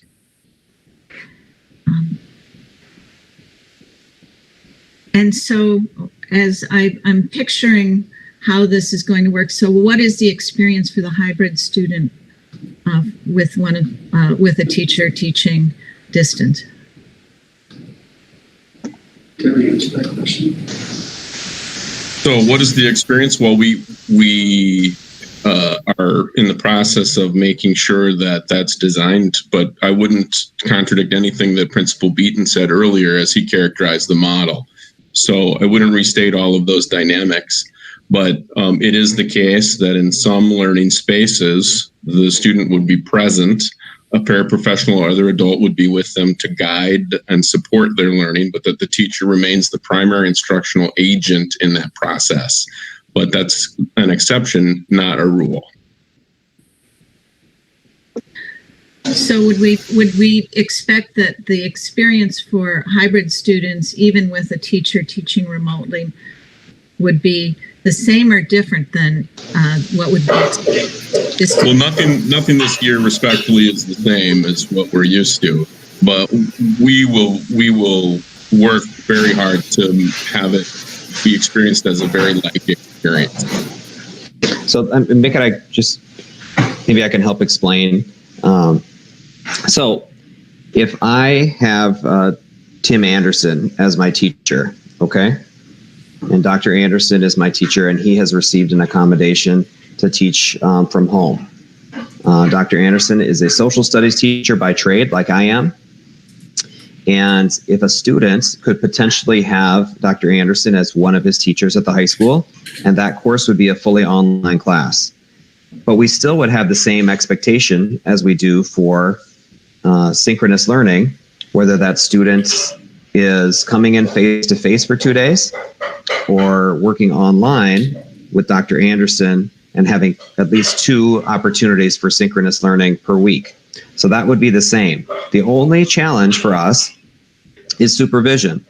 And that supervision of what that looks like will depend on the course, the number of students that are involved, the number of teachers that are involved with accommodations, the age of the students and what we think what kind of supervision is necessary.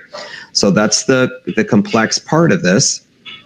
And the reality is, in terms of the number of teachers that receive that type of accommodation, has a big impact on how we can manage the supervision of those students in school, or how many courses a student might have on their schedule that would be a fully online course. Right. So approximately, so far, we only have 20 outstanding. So far, what would be the percentage of secondary teachers that are being accommodated in this way?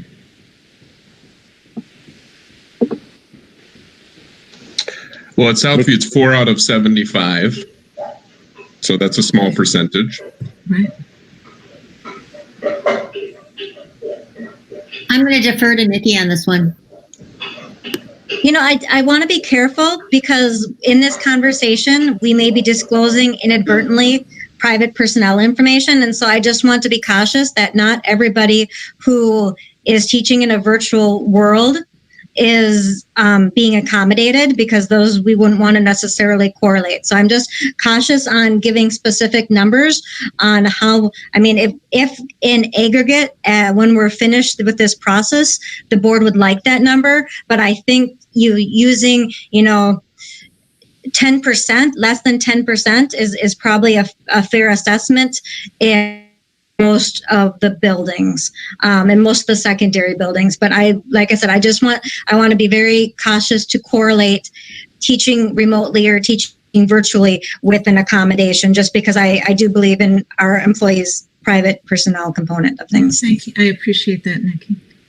And I was just trying to get the dimension of the reality, the scope of the reality that the district is facing as I'm looking at the potential financial impact of perhaps adding paras into classrooms.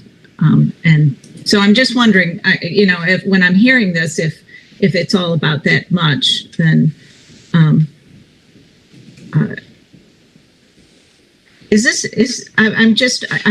we moving on to this memorandum of agreement? Is that what can I ask a question about that now, or should we wait for those questions later? Probably wait until we're done with the staffing. Julie? Yeah, I was just going to say, I'd like to finish up our staffing conversation before we move on. I just have a question. So when we talked about, I had the presentation on Thursday, have we been successful in broadening the definition of our accommodations? Have we been able to move the needle and accommodate more teachers? It seems like we have, but I don't want to assume that. I want to get a response on that, and if we've been able to look at that with a little bit broader eyes. We did broaden the definition to include another component of analysis. So yes, the definition was broadened, but as I was engaging in the interactive process, I often had that language communicated back to me. And so I was able to work individually with people who brought that language back to me and said, yes, we did broaden the conversation, but not to the extent that you're asking it to be broadened, if that makes sense. Does that answer your question?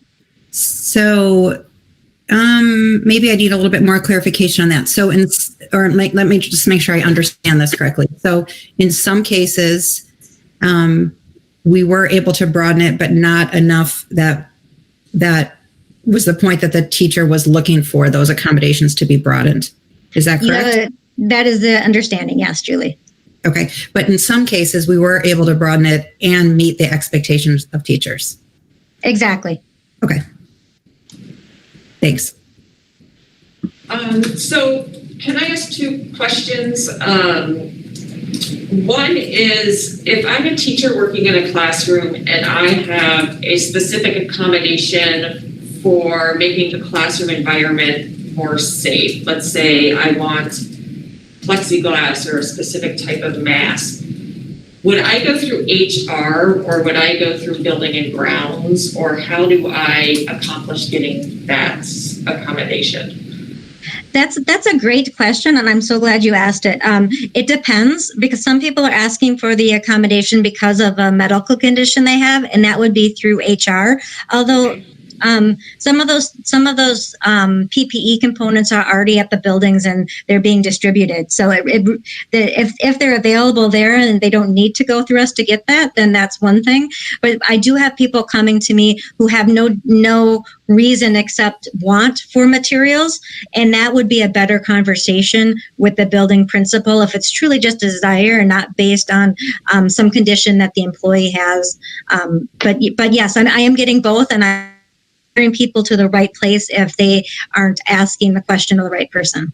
So if it's a comfort level, start with the building administrator. If it's a health and safety issue, go to HR. Even if it's a health and safety issue, that would still be with the building administrator. It's truly if the request is derived from an employee's condition. Okay. And then the other question I had is there seems to be some concern around specifically at the secondary, which I can understand because so many students go through the individual classrooms each day and cleaning between classes. And I don't know who would be the appropriate person to ask about that, but do we have a cleaning protocol? Is it realistic to clean between high school and middle school classes? Or can we even ask students to clean up after themselves? I just wanted to, and maybe there's not an answer right now, but I wanted to at least bring that up because a number of teachers have asked about that. And I think if there is something we can do to lengthen the amount of time between classes, I'd be perfectly fine with after themselves. Mary Hyman, are you there to address that? I am. Hello, Chair Allenberg and board members. Just trying to get my screen better. We're part of the professional development model for Wednesday is going to be talking about the cleaning products, and Suprox is the hydrogen peroxide based cleaner that's we use in Edina Public Schools, and that product is available to all teachers, and it's I believe really been disseminated to every single classroom teacher. They just need to request a spray bottle from the custodial staff. That is a product that is appropriate for even at the elementary grade. A teacher can spray the product on the desk. The students can wipe it off either with a paper towel or the microfiber towels, and then we're asking that teachers really can do clean as often as they want, and we're asking for that over a disinfectant product, and that's just because a disinfectant requires a dwell time of 10 minutes. It's a very specific labeling criteria, and so the cleaning product is a cleaner, and so it will wipe away germs and viruses and bacteria, and so that's how we're keeping surfaces clean. And then outside of the classroom, the only people that are really trained to use what's called QT, which is the disinfectant product by Hilliard, is the custodial staff and the health office staff. And that's real specific. It's supposed to be only used on high touch products or high touch surfaces and products or fluids that you might find in a health office, for example. So that they're very, very specifically targeted at different groups and appropriate for different groups. But the Suprox can be used in even an elementary classroom, early childhood classroom by the teacher, between students, and they just really need to determine that routine. But we're definitely recommending them if a cohort leaves, they can clean those surfaces. Okay. It would be nice if we had a district expectation, like we need to clean between classes. I echo what Erica just said about the expectation, because I mean, if you look at our secondary model, how much time is between classes, passing period? Right. that concerns me that that would be on the teachers to do the wiping down, or if we're going to engage student help to make that a school-wide process. But on the other hand, it's also, I've talked about this with Eric Hamilton. Eric Hamilton's custodial staff, really, there's a few people on the day shift, for lack of a better word, at the high school. There's no way that the custodial staff will be able to go into every classroom and be expected to clean every single surface off. I can talk with Randy about it, but I really don't think it's classroom teachers have been doing this. I just don't think it's really been a routine that's set, at 10:10 and 3:10, very specific times a day. But this is the routine that's been happening with this exact product in the childcare sites that Val Burke and her staff have been doing. And, we have not had any, outbreaks or anything like that. And partly it's just that they've really stuck to the routines of using this cleaning product. So I really think that it's something that can be done pretty easily, and with the help of the students, if it's age appropriate, of course. Right. Because I know that. No, I didn't. I'm sorry to mean to cut you off, Mary. Oh, no, that's okay. Because we've talked about that with teachers and the school nurses and, younger kids, you don't want them spraying each other in the faces and things like that, that happens. But, I think you can have control over things like that. And, we can make this a safe environment using this product. And this product has been used in Edina for the last at least 4 or 5 years. Yeah, no, I believe I believe you. I'm a strong advocate for that process. I just think the expectations across the board for all, this is how we're going to do it. An approach like that would be more effective. And you're right about what was going on this summer with the community ed team. I mean, their students were cleaning, right? They knew to just wipe it down. So anything I think we can do to encourage that, I would fully support, because I think this has to be a community effort, and that includes the students. So, thank you. Yeah, I absolutely agree with the strict routines during the course of a day in any given space. Yeah, great. Thank you. Can I do a quick follow-up on that, Erica? Absolutely. So is there any reason that we would not permit students to bring in, say, a package of Clorox wipes, or like my kids walk around with that antibacterial handy wipes or whatever? Is there any reason that we would prohibit students from bringing stuff in to wipe down their own desk or surfaces? I don't think that we would shy away from that, but one of the reasons we were just trying to make the cleaning products consistent. Suprox is considered a green sealed product. It's fragrance free. It doesn't require, we know what the ingredients are. Some of the wipes that have been brought from home are disinfectants. They are very fragrant, and there are a lot of people with chemical sensitivities, and we have to be careful with students and staff members with asthma. So there are a different number of things. And then we do know that with disinfectant products, you have to be very careful with the layering effect of the disinfectant product and how it does build up on some of the, if you've got a porous, non-porous surface, different things like that. Okay. Is that something that we could put some thought to and maybe put out some suggestions or some parameters of things that the school recommends, kind of similar to when we, at the Early Learning Center, we put out, hey, here's a list of what we think are the best ideas for snacks, because they meet a bunch of different requirements. Yeah, that's, we tried to work on with the school supply list to removing some of the products. Obviously we can't prevent somebody from bringing something in, and that's just similar to if you want to have a staff member that wants to go above and beyond with the face mask of what we're going to be supplying them. But, that's why we just really feel strongly about the use of Suprox as a cleaning agent in a classroom.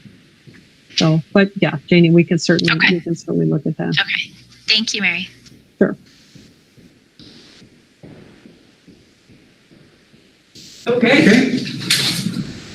Nikki, do you want to walk through the memorandum of agreement and what that does? Of course. And so this came out of discussions with employee leadership, some unions, some employees, just as a collaborative problem-solving team and also a communication vessel. We know that this is new to all of us. So we know that none of us have taught in a COVID atmosphere, and we know that our employees are going to have questions, and we're also going to want to get their input on things also. And so what we did is we developed a agreement, and if you see it, the signatories of all the union leaderships are on the proposed memorandum of agreement. And really the purpose is to meet on a bi-weekly basis, starting with a component of people that represents each of the groups, and start to have those conversations of things that we haven't anticipated coming up yet. You know, we try to answer those questions we're getting on a frequent basis on our FAQs on the employee dashboard. But we know that as we're a week into this and 3 weeks into this, there'll be questions that our employees have, and we want a collective way to have those questions. And so that was the birth of the memorandum of agreement. So I stand for any questions.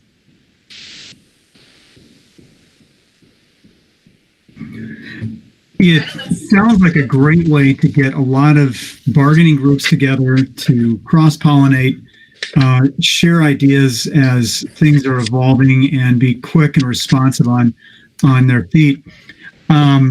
Just was it last week we approved the committee assignments that we're going to be on, and one thing that was conspicuous to me by its absence was that there is no board membership, no board presence on this, and I think it might be a good idea to have one or two board members on it. And I think naturally of our governance committee, or maybe the HR, well, that's what the HR committee is now, the governance committee, have a representative or two on it, just to give some visibility into the community and some community liaison, if you will, because that's what new board members are in effect serving as. So could you give me some thoughts about that, Nikki? Often when we have these, and it wasn't meant to be exclusionary, it was just quickness and responsiveness, and knowing that the board has many meetings anyway, and just to be a nimble group. The thought was to start with administration. But that being said, if it's the will of the board to have a few members on the committee, we could do that. It was just, like I said, it was more of a communication vessel, informal problem-solving group that I didn't want to necessarily take away the school board's time. So it's out of respect. Well, thank you. I think before we wrap this up, I'd like to get a feel from my fellow board members about having some governance committee, at least one governance committee member on it. Matt, sounds like you've had a thought. Yeah, Owen, I think it's a really good point to bring up. My feeling, and again, if the group feels strongly in the other way, I would support whichever way feels best. I appreciate what you're saying, Owen, about transparency and tracking what's going on. When we do our semi-annual negotiations with the teachers around salary and benefits, no board members sit on that committee. When we do a couple of these different collaborative sessions, it changes the dynamic a bit, I think, when we're directly on it versus having that feed right up into the HR committee. So I understand the instincts. My thought is not to have a board member or two directly on this committee, but have it go straight to the HR standing committee that we already have. With a constant cycle that's more quick than the monthly meetings. So I would increase the frequency in which the HR committee gets fundamental and important updates from this group, but I would not staff it with a board member. But I think that might meet the interest you're saying, because that would then have the much faster feedback loop to the HR committee, who deals with this on a regular basis and also understands all the security issues around somebody's private information and things like that. That's my gut. And I see this committee on really looking at the operations and the operational aspect of what's happening in these models. So it would be a real close look at how things are operating, how individuals are moving through the space, how teachers are delivering instruction, and getting to all the services that are provided to ensure that kids and staff are safe in the schools. Jane? I'll just pipe in as a member of the governance. I do hear what you're saying, Owen, and I had an initial reaction that same way, but where, when I was reading it, but where I've landed is that I do believe that the conversations that will be occurring in those meetings are very tactical and operational, and are the problem solving of an operational issue doesn't necessarily need my voice as a board member, right? I think that, as Matt mentioned, having that information roll up to governance if something happens, or roll up to the board, is important. But I do worry that having us get bogged down in trying to problem solve areas that we aren't experts in could hinder the process versus help it. And that's where my thinking went after I had a chance to really think about it, because it's interesting. I did have a very similar initial reaction when I read the packet last night. So, Julie? Yeah, it's interesting. I had the same reaction, Owen, out of the gate, and then Matt, I like that about your comments about where we fall with oversight in our role, and it does feel extremely operational. I think one of the things that's, at least for me personally, has been challenging as a board member in this is the level of details and questions have been way deeper than what would be typical. I mean, I don't know, I'm a new board member, but it feels like we've had to dive in deeper into operations than we typically would, because of the nature of where we're at with the schools and the new learning models. Not that our questions aren't warranted. I look at this as, I want to make sure it's a really good space for problem solving, and that teachers are able to come forward and be very honest and open, and that there can be real problem solving, and that it's a really good feedback circle. And I feel as board members, I think we do change the dynamic when we're in the room. And I like the idea, Matt, that you brought up of pushing it up through our HR governance committee. I think that's exactly where it falls. If there are issues that the board would need to address or have to help problem solve or respond to. So I think it's cleaner this way, and actually a lot more effective. And I want to make sure, this is my only feedback, was that I want to make sure the voices of people maybe who aren't on this committee, because I think that's the essence of this, is set up so that all of our teachers know there's a place they can funnel things in if they're really struggling. I want to make sure that we catch it and help them. And so that was my only thing. I want to make sure that it's not just one teacher representing the whole school, but just that feedback funnel is there for teachers. So that's where I land on this, I think.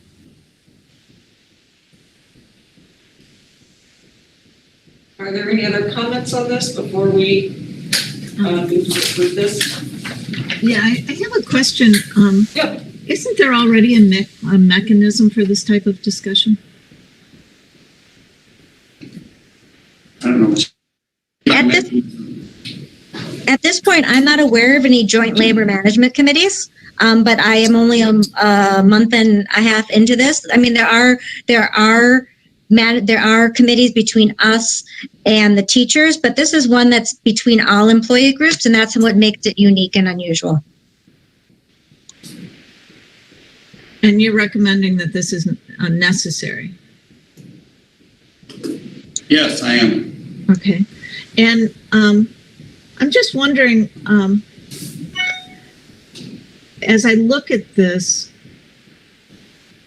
I'm wondering if this has the potential for impacting the start of our school year? I don't know what you mean, Ellen, by that. Well, the duration is for the whole school year, and it's it appears, it looks as though, well, maybe you can describe how this is going to operate. but I'm just wondering why, just what the extent is of the types of discussions that are going to be had within this group. I think it's a group that is going to talk about whatever is emerging from the model we're implementing. So I don't know what the nature of the topics will be. But it allows for conversation and an open dialogue with leadership, with the individuals who will be implementing this model and working within the model.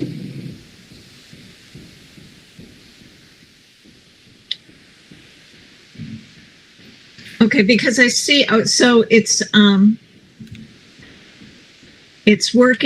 to be up in existence all school year, and I can appreciate the need to solve problems operationally, but I think it seems a little bit unusual that it's such a formal agreement with all of the bargaining groups. So I'm just trying to wrap my mind around what I'm not a lawyer, so I can't really tell you what this means and the impact of what this means on us fulfilling our role as school board members. So I'm just, here we're going to be deciding on what model that we want, and based on recommendations. And as I look at this, I'm just wondering the impact that this will have, both that you see this might have on our ability to start up school, and your ability to manage the models that are presented. So I see this just as a vehicle to keeping an open dialogue with our employee groups in what is an unusual school year. So that doesn't have a formal ability to impact board decisions or anything like that.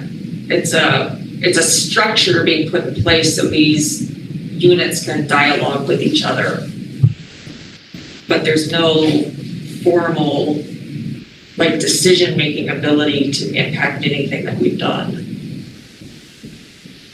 So it's purely advisory? Is that what it is? I wouldn't even say it's advisory in nature. It's literally a way to get these groups so when issues can come up, it's a structure put in place and a meeting routine put together, because we know that there are going to be issues that arise, and so it's a routine put together so that all these different groups have the ability and they know that we are going to be getting together on a bi-weekly basis. If this was not put in place and all of these groups did not feel that they had this channel to put in place, I think that's the worst thing we could do as an organization, because when would all of these groups be able to get together and dialogue and problem solve? And so really it's a problem solving group. So transportation can say to John, we're running late every single day. What can we do about it? And this group can say, I'm really struggling getting these students to do whatever. And that's what this is about. It's not a lobbying group to try to change what the board is doing. So they advisory to me and to the administration, if you want to think about it that way.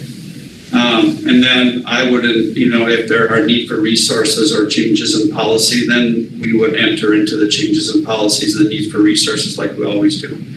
It just gives the opportunity for the leadership, as Erica said, is to have a routine where they know they can talk about the issues that are going to come up and what is a school year we haven't delivered in our past. And I think it's a great idea, and it came about by conversations by other employee groups. Well, if I'm trying to digest this, we want to have our bargaining groups heard. We want to have our teachers and their representatives heard as much as possible. We want to give them respect, and so if this is an effort in that direction, I think that that's a very good thing, and it creates a forum for them to meet and then collect their ideas and then to channel it onto us. And if that's what we're talking about, I think it's a good idea. I think what I get a little bit thrown off by, and maybe Ellen was too, is it's so formal, and it just kind of makes me think, what am I getting into that I'm not reading between on the lines? And since, for the community, this came out at 10:30 last night, and I worked all day, and I didn't get to really study it. So I'm trying to think it out right now before I say, yeah, let's go ahead with it. But correct me if I'm wrong. Am I coming up with a proper understanding? That's a great understanding on. Yeah, you're 100% right. And I think the only formality lies in to show that there's a commitment to doing this for all these groups. That's the only reason that there's the formality, is to show all of these groups at the beginning of the year that we are committed to doing this, and we're committed to doing this on a bi-weekly basis. Correct. And that our board is committed to providing this for you. That's the only reason there's the formality. Okay, and then to ask one more question here, this is really not connected directly with, in essence, the first page of our document that was given to us. No. Okay. Sorry, that was an unfortunate. Yeah. Because it seems like there's a connection between it and staffing directly. Correct. Yes. Right, and okay. And that's where I was going with these questions, because I understand, immediately from the beginning of the meeting, when I asked my question on the agenda, then to hear that we don't even need to vote on this, technically, and yet we're having an emergency meeting. I was just trying to figure out what this meant. Which totally makes sense. Yeah. Can I just ask one clarification? So just because I want to make sure, in this agreement, in no way is this agreement saying that outside of the board, we would change the start date of the school year, correct? Right. Okay, because only the school board has the power to change the calendar. Right. Okay. I just wanted to say that out loud. I know we have a lot of viewers watching, and I want to make sure that we are not giving up the power of the board and what our oath is. This is a formalized way to make sure communication is happening and that our administration is accountable to our employees to make this happen. That's how I see it as. Correct? Okay. It's a working group, right? Exactly. And things would then bubble up to the board as needed through our HR and governance. So it's a really, really smart plan, I think, especially in light of what we're going into with the learning models, with a lot of problem solving that's going to need to be done every day, pretty much every hour. So thank you. Just wanted to clarify that. So, and just to be clear, I was going to have us vote on this to approve this for our approval for the administration to go forward with this. Technically, we don't have to, but I was going to have us vote on this unless someone has an objection to that. I do not object to that. So can I have a motion to approve the memorandum of agreement? Motion to approve. Is there a second? Second. We will now vote by roll call to approve the memorandum of agreement. Okay, Allenberg. Aye. I'm not going to go in order. Michelson. Aye. Green. Aye. Shaw. Aye. Fox. Aye. Jones. Aye. That's it. Okay, the memorandum of agreement is approved. So that is, we have leadership updates. I don't have any other additional. I do not have any other leadership updates either, other than to thank our board, our administrators, our teachers, our staff, our community. I know it's anxious time. Thank everyone for working together. And I know that we can pull this off. So I just really appreciate everyone working together on this. And I want to express my appreciation for the board to take the time to listen to the challenges behind this, as well as the successes. We are in problem solving and in development, and that has its frustrations, but it also has a lot of celebration and ahas about what we're doing for children in Edina. An amazing leadership team, complemented by a very dedicated school board. So thank you for your leadership. Eric and John, I have a follow-up question. We have so many members of the community who are taking such a huge interest in this. I think that they and I would like to know too, and I think other members of the board, what specifically are we as a board going to be doing next? What's our next meeting as a body?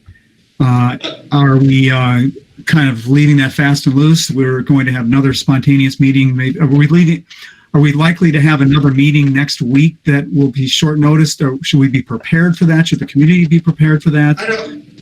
So I'm doing all I can, Owen, to try to plan ahead so we don't end up with short notice meetings. But we are planning a model that's complicated. So questions come up, question about resource comes up, and I don't take those questions lightly when the school board approves resource. So that could happen where there may be a need for resource, and we need it quickly to staff to start the school year. But I don't see that on the horizon right now, because we are in conversations, staffing conversations, and we'll know more as we continue. Staff will know more as our teachers start to think about what they're going to deliver to kids. Mm-hmm. I'll do the best I can at not having short notice meetings, but I'm not going to promise that because of the nature of our work. Yeah. So technically our next board meeting is the 14th of September. Correct. So the odds of us maybe having a meeting between now and then it could happen. So, but like John said, we're doing our best to not have short notice meetings. So, I don't know what to say other than that. Okay, well, good. I think that this meeting was there's a little confusion about what its purpose was, and it was so short notice, but I think it's been good to get together and to talk, and the community wants to know a lot. We want to know, so it's been a good thing. Yeah. Absolutely. Can I just add on to Owen's question? John, you had talked about this last week. I think actually Ellen asked this question about a decision tree. So I know that, we're in a situation where we are moving forward with the hybrid learning model and EVA, but the having to pivot to an all distance model at one point still kind of looms out there, and it will if we're in the hybrid model. And I just wanted to say that out loud. And I know you had talked about working through kind of a decision tree that I know I would hope you don't have ready yet, because I know you've been plowed with other things, but in moving ahead, if you could just talk about that for a moment, because I think that that's an important piece, that this is, we have to lean into the fluidness of this, I believe, as a community, and I know as a board member, and I don't want to operate with the fear of us all moving into distance with all this work done to drive our decisions. I want the community to know that we're thinking through this, that you're thinking through this, that we are all part of this. So if you could just address that for a moment, that would be great.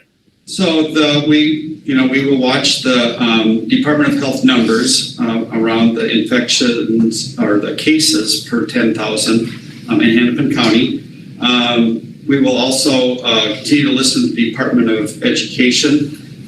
When we pivot into another model, our job is to consult with Department of Health as well as the Department of Education. So they really are guiding the schools in making those pivots and in those decisions. So that would be the impetus for making that move.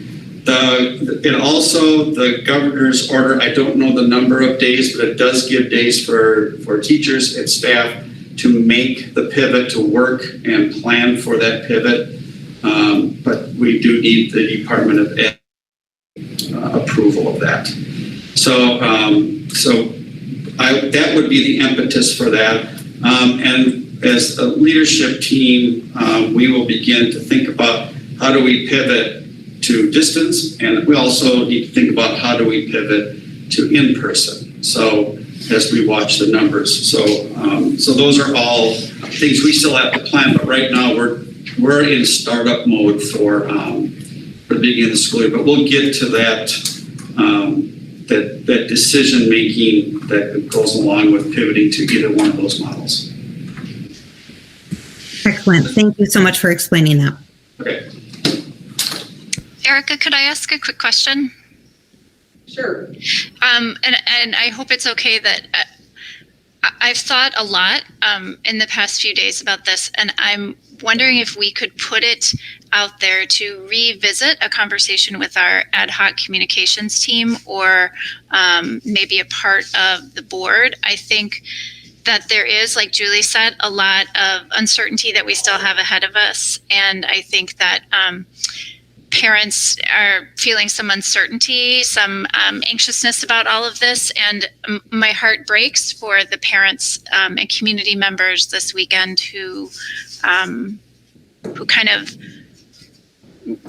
leaned into some fear that was being perpetuated within the community. And I just would love for us to find a way as a board. I understand with open meeting law and with our structure that we can't always be as nimble with communication and kind of potentially squashing some of that. But I do feel for the parents and community members that unfortunately, I'm not really sure how to say it, but rumors going around. It's unfortunate that happened and that spiraled so far out of control. And so I'm just asking if we as a board could revisit a way to better